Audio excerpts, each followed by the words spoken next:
हाँ जी दोस्तों, नमस्ते, राधे राधे, जय श्री कृष्णा। ठीक है दोस्तों, तो हमारा सोमवार से शनिवार सोमवार से शनिवार तक हमारा क्या है, राजस्थान ज्योग्राफी चलेगी।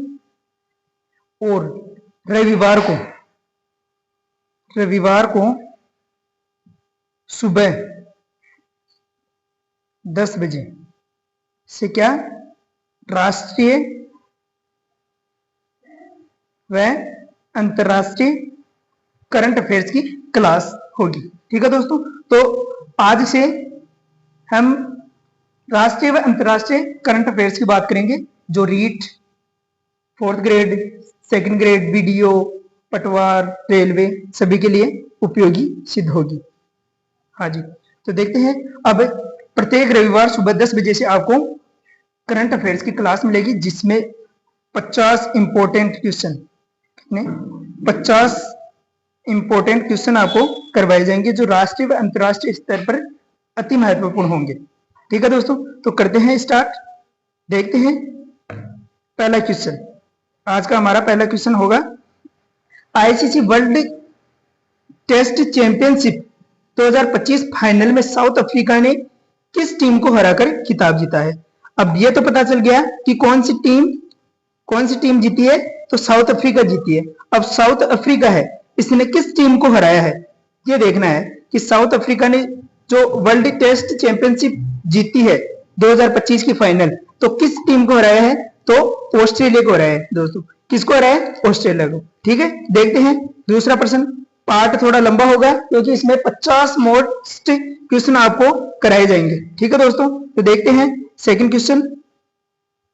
दूसरा क्वेश्चन है, भारतीय सेना ने हाल ही में किस vertical test off and landing मानव रहित हवाई वाहन का सफल परीक्षण पूरा किया है। ठीक है दोस्तों, क्या है, vertical test off and landing मानव, जो कि मानव रहित हवाई वाहन का सफल परीक्षण किया है।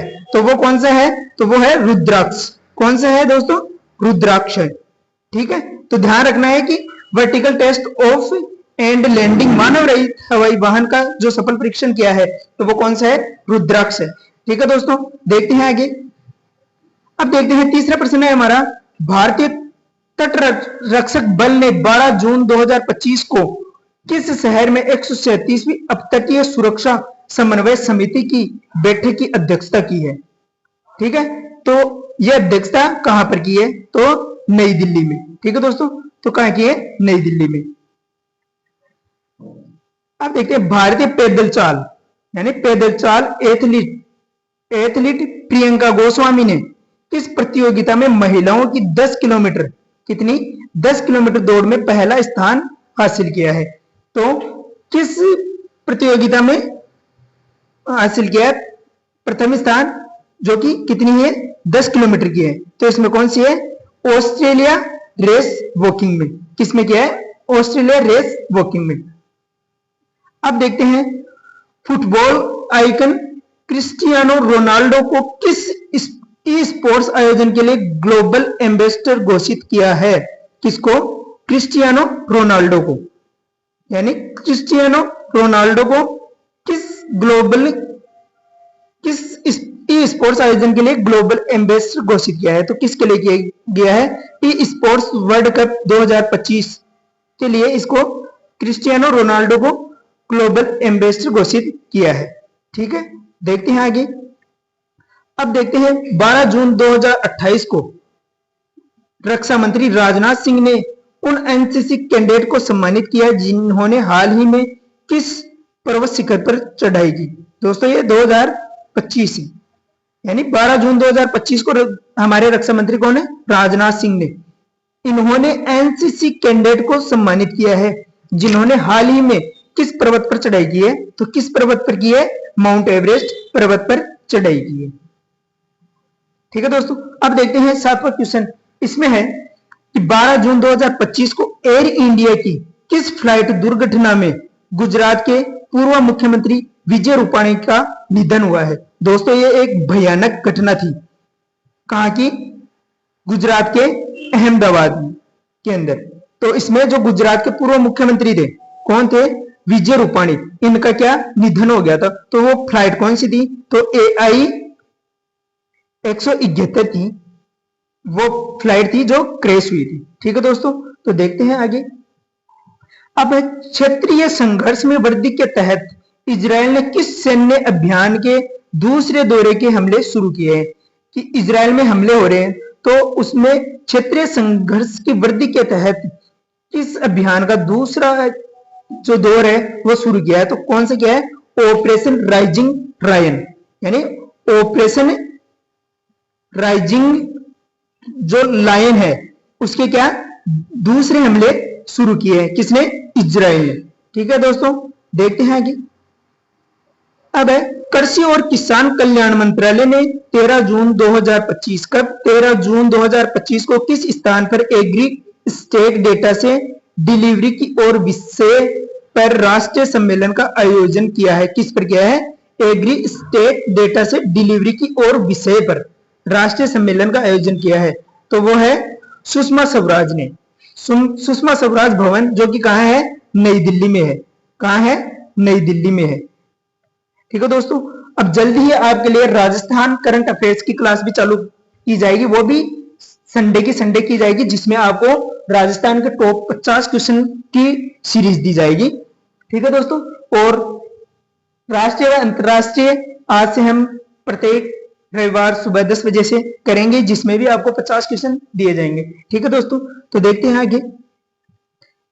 फिर है पीएम नरेंद्र मोदी को 16 जून 2025 को किस देश के राष्ट्रपति द्वारा grand cross of order of Makarios 3 से सम्मानित किया है? तो किस देश के? साइप्रस। जो साइप्रस देश है उसने हमारे पीएम नरेंद्र मोदी को 16 जून 2025 को है वो grand cross of order of Makarios 3 से सम्मानित किया है। ठीक है दोस्तों, देखते हैं आगे और बढ़ते हैं। अब भारत व फ्रांस के बीच 8वां संयुक्त सैन्य अभ्यास। पूछ ले कि भारत व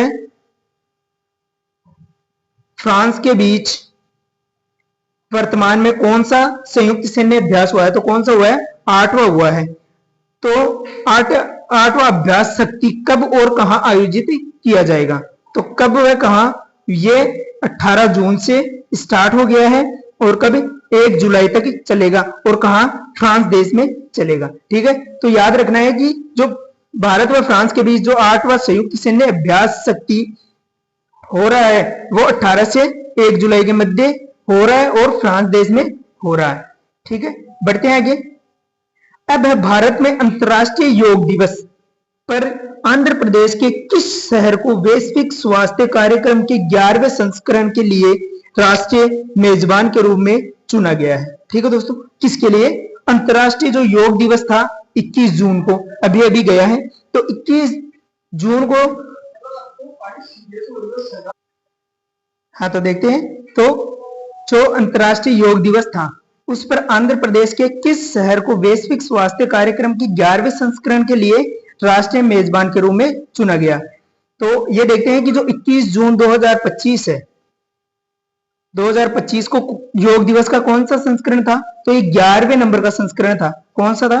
11वें नंबर का संस्करण था। उसके लिए आंध्र प्रदेश के विशाखापट्टनम जो शहर है उसको क्या है?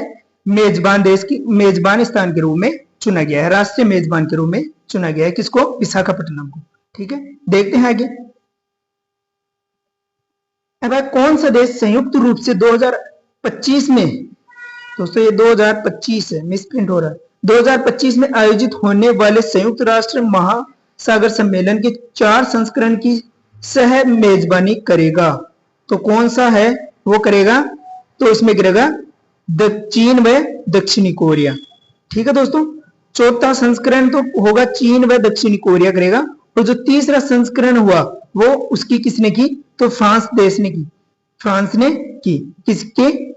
ये 2024 में हुआ है संयुक्त राष्ट्र महासागर सम्मेलन, उसका तीसरा संस्करण फ्रांस में हुआ, और चौथा की कौन करेगा मेजबानी? वो चीन व दक्षिणी कोरिया करेगा। ठीक है दोस्तों, देखते हैं अब आगे। ब्लेज मेट्रेवली को 2025 में किस खुफिया एजेंसी की पहली महिला प्रमुख के रूप में नियुक्त किया गया जो 2009 में स्थापित हुई? तो दोस्तों इसमें 3 क्वेश्चन हमारे हो रहे हैं। पहले तो कि 2025 में खुफिया एजेंसी में जो पहली महिला है वो नियुक्त हुई, उसका नाम, तो उसका नाम क्या है? उसका नाम है ब्लेज मेट्रेवली। ठीक है दोस्तों, अब देखते हैं कि वो किस में हुई है? खुफिया एजेंसी में। अब इस खुफिया एजेंसी की स्थापना कब हुई? तो इसकी स्थापना हुई 2009 में। दो हो गए। अब तीसरा है कि किस में हुई है? तो ये हुई MI6 यूनाइटेड किंगडम। ठीक है दोस्तों, तो ये MI6 यूनाइटेड किंगडम से। देखते हैं आगे। अब है केंद्रीय ग्रामीण विकास राज्य मंत्री। पहले तो ये देखते हैं कि केंद्रीय ग्रामीण विकास राज्य मंत्री कौन है? तो ये है कमलेश पासवान। इन्होंने क्या है 14 जून 2025 को किस शहर में गरुड़ एरोस्पेस की कृषि ड्रोन स्वदेशीकरण सुविधा का उद्घाटन किया है। तो जो हमारे केंद्रीय ग्रामीण विकास राज्य मंत्री कमलेश पासवान जी है, उन्होंने 14 जून 2025 को किस शहर में गरुड़ एरोस्पेस की कृषि ड्रोन स्वदेशीकरण सुविधा का उद्घाटन किया है? तो किसमें किया है? चेन्नई में किया है। ठीक है दोस्तों, तो पूछ ले कि जो हमारे केंद्रीय ग्रामीण विकास राज्य मंत्री है कमलेश पासवान जी, उन्होंने 14 जून 2025 को किस शहर में गरुड़ एरोस्पेस कृषि ड्रोन स्वदेशीकरण सुविधा का उद्घाटन किया है? तो चेन्नई में किया है। ठीक है, बढ़ते हैं आगे और देखते हैं। अब है भारत के किस वरिष्ठ नौकरशाह ने GB शेरपा के पद से इस्तीफा देकर सार्वजनिक सेवा में अपने 45 वर्ष के कैरियर का समापन किया है? कि भारत के जो वरिष्ठ नौकरशाह है जिसने GB शेरपा के पद से क्या इस्तीफा देकर और सार्वजनिक सेवा में 45 साल का उनका एक्सपीरियंस था या कैरियर था, उसको क्या समाप्त किया है? तो कौन है वो है अमिताभ कांत। अमिताभ कांत ने अपने 45 वर्षीय करियर को समाप्त किया है। ठीक है दोस्तों, देखते हैं आगे। अब जर्मनी के वैज्ञानिकों ने दुनिया का सबसे कड़वा प्राकृतिक यौगिक खोजा है, तो उसका नाम क्या है? पूछ ले दोस्तों कि दुनिया का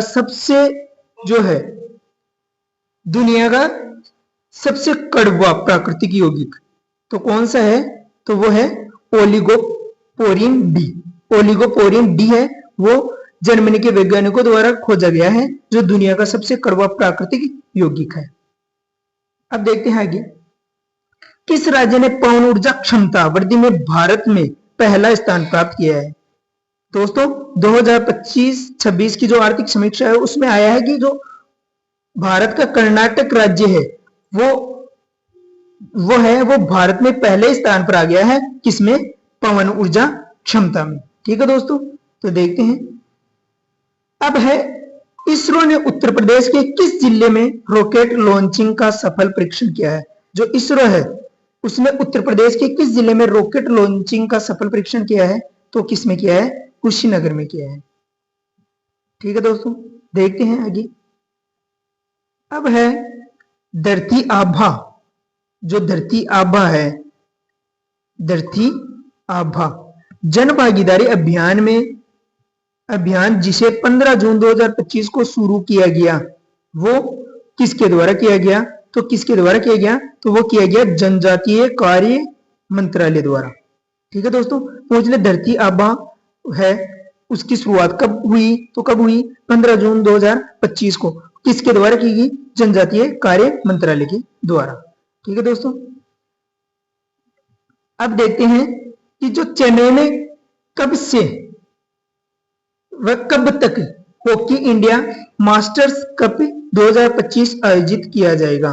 पहले तो ये पूछ ले कि भारतीय हॉकी मास्टर्स कप 2025 का आयोजन कहाँ किया जाएगा? तो कहाँ किया जाएगा?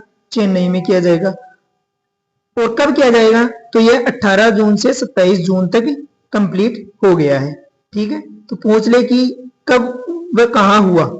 ऐसे पूछ ले कि हॉकी इंडिया मास्टर्स कप 2025 का आयोजन कब व कहाँ हुआ? तो कब हुआ? 18 से 27 जून 2025 में। कहाँ हुआ? चेन्नई में हुआ। ठीक है दोस्तों, बढ़ते हैं आगे। अब है भारत की टेनिस खिलाड़ी अंकिता रैना। क्या है अंकिता रैना? कौन है? भारत की टेनिस खिलाड़ी है। रैना ने किस देश की खिलाड़ी के साथ मिलकर 15 15 जून 2025 को गुइमारेस पुर्तगाल में आयोजित 40,000 ITA महिला टेनिस टूर्नामेंट का डबल खिताब जीता। तो किसको? फ्रांस। ठीक है दोस्तों, तो फ्रांस में है गुई। तो फ्रांस की जो टेनिस खिलाड़ी है गुइमारेस पुर्तगाल में आयोजित 40,000 ITA महिला टेनिस टूर्नामेंट का डबल खिताब जीता है। किसने? अंकिता रैना ने, फ्रांस देश की खिलाड़ी के साथ मिलकर। ठीक है दोस्तों, अब है भारतीय रिजर्व बैंक ने अपना आंध्र प्रदेश क्षेत्रीय कार्यालय किस शहर में स्थापित किया है? जो भारत का रिजर्व बैंक है RBI, उसने आंध्र प्रदेश से अपना क्षेत्रीय कार्यालय है वो विजयवाड़ा में स्थानांतरित किया है या स्थापित किया है। अब देखते हैं किस शहर में मोबाइल आधारित ई वोटिंग प्रणाली की शुरुआत कर भारत का पहला राज्य बनने का गौरव प्राप्त किया है। यानी भारत में एक ही राज्य है जिसने ई वोटिंग प्रणाली की शुरुआत की है। वो कौन सा है? बिहार। तो बिहार ने मोबाइल आधारित ई वोटिंग प्रणाली की शुरुआत की है, जो कि भारत का पहला राज्य बनने का गौरव प्राप्त हुआ है। देखते हैं भारत का सबसे बड़ा ऑटोमोबाइल गति शक्ति मल्टी मॉडल कार्गो टर्मिनल का उद्घाटन किस राज्य में किया गया है? यानी भारत का सबसे बड़ा है कौन सा? ऑटोमोबाइल गति शक्ति मल्टी मॉडल कार्गो टर्मिनल। तो इसका उद्घाटन हरियाणा में किया गया है। ठीक है दोस्तों, कहां किया गया है? हरियाणा में किया गया है। अब देखते हैं संयुक्त राष्ट्र महासभा ने किस वर्ष को अंतरराष्ट्रीय महिला किसान वर्ष के रूप में घोषित किया गया है? जो संयुक्त राष्ट्र है, संयुक्त राष्ट्र महासभा, तो महासभा के द्वारा कब? 2026 को है वो अंतरराष्ट्रीय महिला किसान वर्ष के रूप में घोषित किया गया है। ठीक है दोस्तों, अब देखते हैं भारत ने किस ऑपरेशन के तहत ईरान से अपनी नागरिकों को निकालने की प्रक्रिया शुरू की है? जो इजराइल और ईरान के बीच बर्थडे तनाव के बढ़ते तनाव, यानी किसके बीच में? इजराइल व ईरान के बीच में जो तनाव बढ़ रहे हैं उनको देखकर भारत ने किस ऑपरेशन के तहत अपने नागरिकों को वहां से निकालने की शुरुआत की है? तो किससे की है? ऑपरेशन सिंधु। दोस्तों याद रखना कि ऑपरेशन सिंधु इंपोर्टेंट लगा लेना। अभी हाल ही में जो एग्जाम हुआ था उसमें आया था कि ऑपरेशन सिंधु किससे संबंधित है? तो किससे है? इजराइल और ईरान के बीच जो तनाव बढ़ रहे हैं, तो ईरान से भारत अपने नागरिकों को सुरक्षित लाने के लिए ऑपरेशन सिंधु का शुरुआत की गई। अब देखते हैं Stockholm International Peace Research Institute की 2025 की रिपोर्ट के अनुसार भारत के पास लगभग कितने परमाणु हथियार है? यानी भारत के पास अब तक कितने परमाणु हथियार है? तो 180 परमाणु हथियार है। और ये किसके अनुसार है? तो ये Stockholm International Peace Research Institute की 2025 की जो रिपोर्ट है उसके अनुसार है कि भारत में 180 परमाणु हथियार है। अब देखते हैं केंद्रीय पर्यावरण वन एवं जलवायु परिवर्तन मंत्री तो कौन है? भूपेंद्र जी। तो भूपेंद्र यादव को किस संगठन का अध्यक्ष सर्वसम्मति से चुना गया है? तो किसका सर्वसम्मति से चुना गया है? International Big Cat Alliance IBCA। ठीक है दोस्तों, इंटरनेशनल बिग कैट अलायंस, इसका किसको चुना गया है?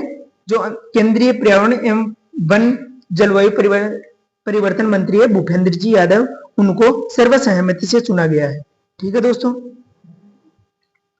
अब है ईरान ने हाल ही में किस ऑपरेशन के तहत इजराइल पर मिसाइल और ड्रोन हमले किए हैं? तो किसके तहत ईरान ने इजराइल पर हमले किए हैं? किस ऑपरेशन के तहत? तो ऑपरेशन ट्रू प्रॉमिस 3।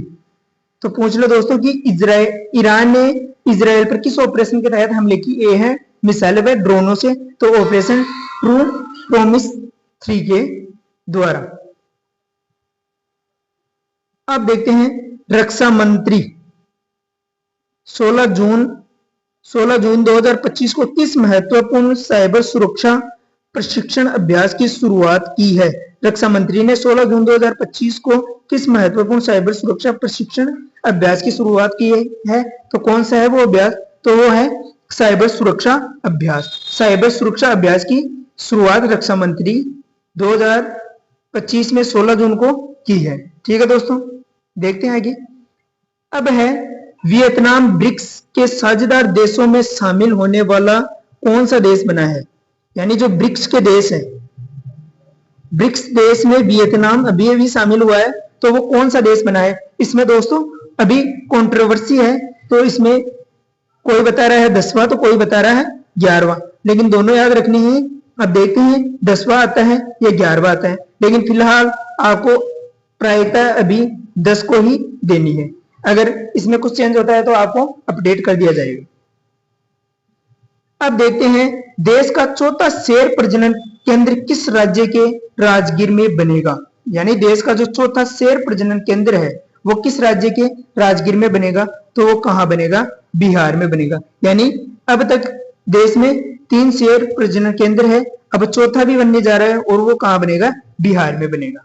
ठीक है दोस्तों, देखते हैं सुशील शुक्ला को किस कहानी के लिए हिंदी भाषा का केंद्रीय बाल, दोस्तों ये बाल है, बाल साहित्य पुरस्कार 2025 प्रदान किया जाएगा। किसको, सुशील शुक्ला को, तो वो है 1/12।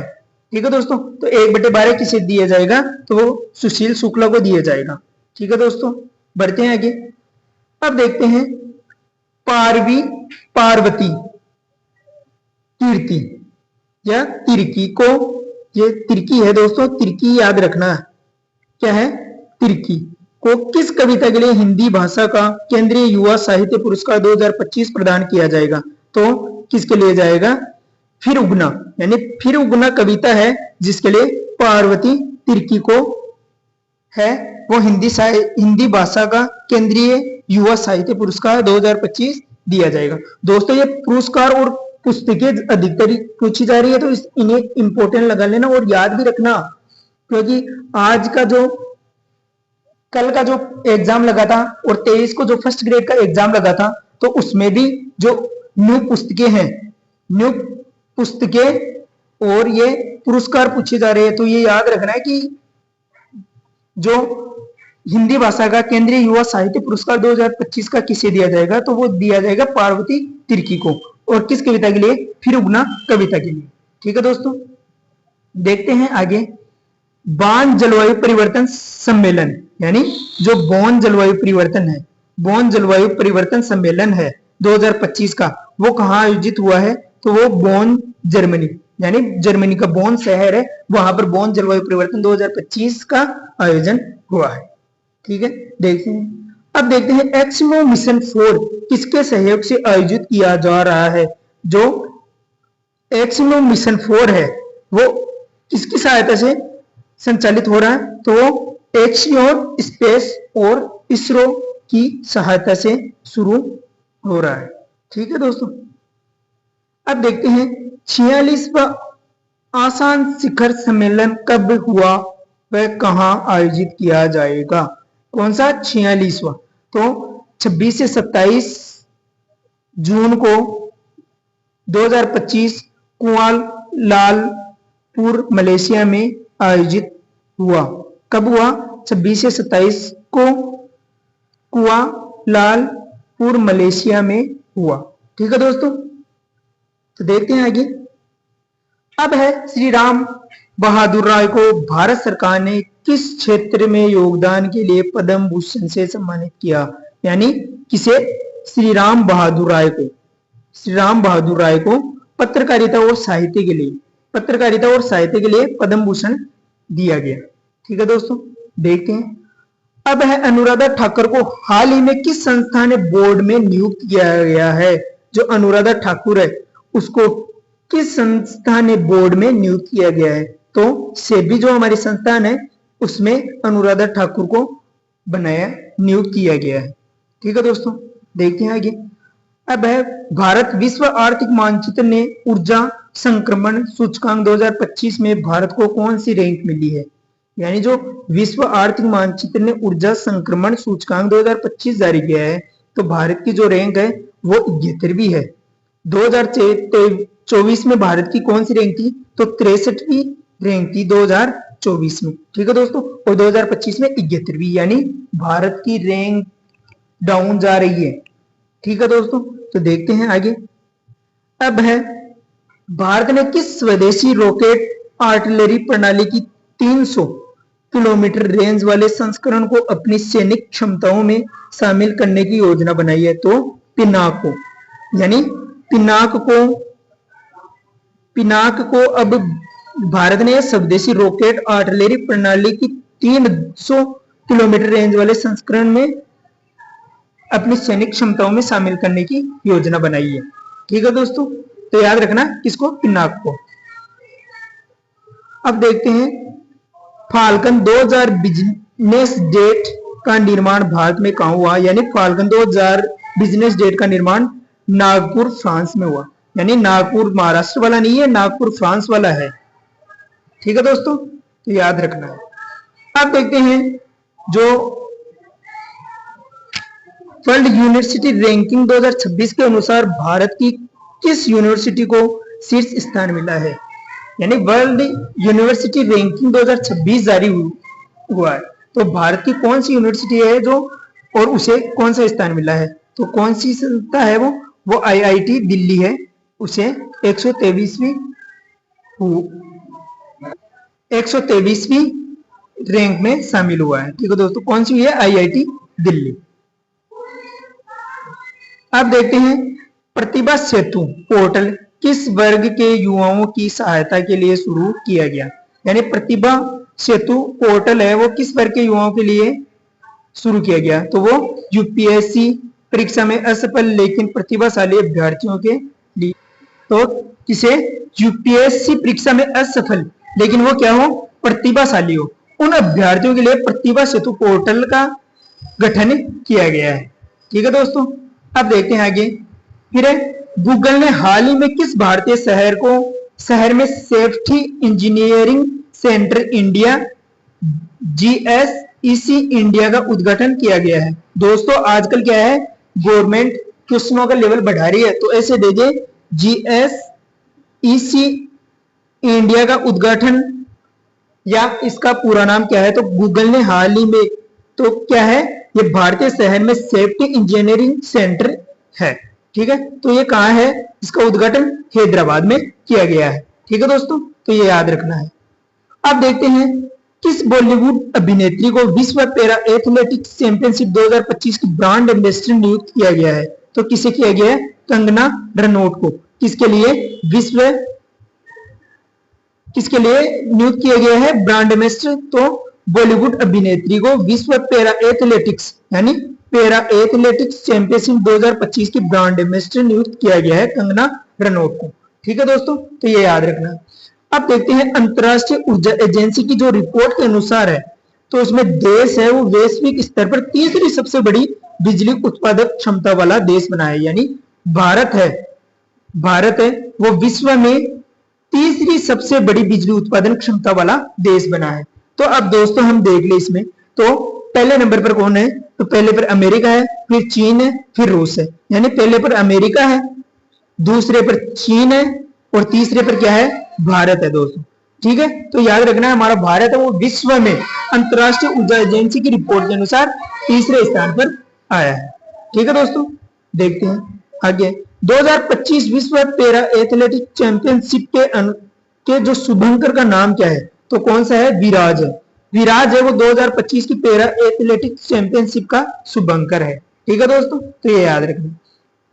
आज का हमारा लास्ट क्वेश्चन देख रहे हैं, वो है अडानी समूह या ग्रुप द्वारा शुरू किया गया देश का पहला of grade green hydrogen plant किस राज्य में स्थित किया जा रहा है, तो वो गुजरात में किया जा रहा है। ठीक है दोस्तों, तो आज हमने 50 राष्ट्रीय व अंतरराष्ट्रीय करंट अफेयर्स के क्वेश्चन देखे हैं, और उम्मीद ही नहीं, ये मेहनत है कि 100% आपको आने वाली एग्जामों में इनमें से क्वेश्चन देखे जाएंगे। ठीक है दोस्तों, अब लेकर आ रहे हैं जल्द ही, अगले रविवार को हो सकता है राजस्थान का करंट अफेयर्स भी ले आए और राष्ट्रीय और अंतरराष्ट्रीय तो आए गए। ठीक है दोस्तों, राधे राधे, जय श्री कृष्ण।